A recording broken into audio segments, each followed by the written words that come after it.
Pour cette semaine de la presse et des médias dans l'école, les élèves se pressent et s'y collent.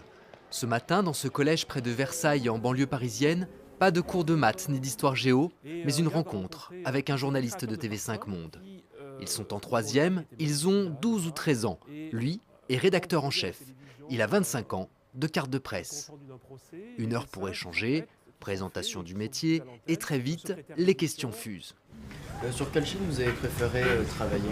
Est-ce que vous faites beaucoup de censure par rapport à vos informations? Le reportage que vous avez fait que vous regrettez maintenant. Quelle est l'anecdote où vous avez eu le plus peur dans toute votre carrière?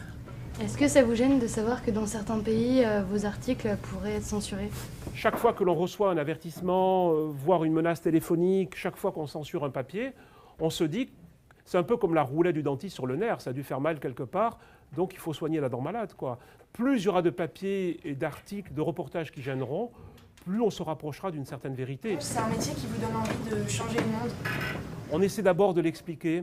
Quand vous rencontrez ce monsieur qui répare les femmes qui ont été violées, quand vous rencontrez des secouristes qui ne dorment pas pendant 20 heures, on est très humble, mais on ne peut pas vraiment changer les vies. Ce sont les politiques et les gens eux-mêmes qui changent leur vie, quoi, et qui font en sorte que les vies puissent changer. Nous, on est des témoins, voilà. Donc c'est très important dans une démocratie. On pense que justement il y a une grande liberté, que tout va bien, mais en fait non, on est manipulé. Et l'information, c'est ce qui permet de réfléchir. À nous de leur montrer ce qui se passe ailleurs. Et de leur montrer que l'information, c'est pas juste ce qu'on veut bien leur montrer, c'est pas juste les journaux gratuits, c'est pas non plus les blogs faits par des non-professionnels. Mais chaque jour, comment s'informent-ils ces collégiens? Je m'informe par la télé, les réseaux sociaux, les mobiles. Par les applications, enfin les journaux, via le téléphone. Lire la presse, regarder les journaux, pour quel bénéfice?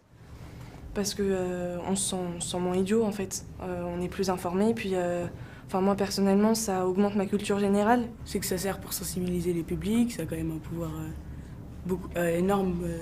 Ça permet de sortir un petit peu de notre monde d'habitude où on s'occupe que de nous. En France, selon un récent sondage, 80% des jeunes s'informent d'abord via les réseaux sociaux.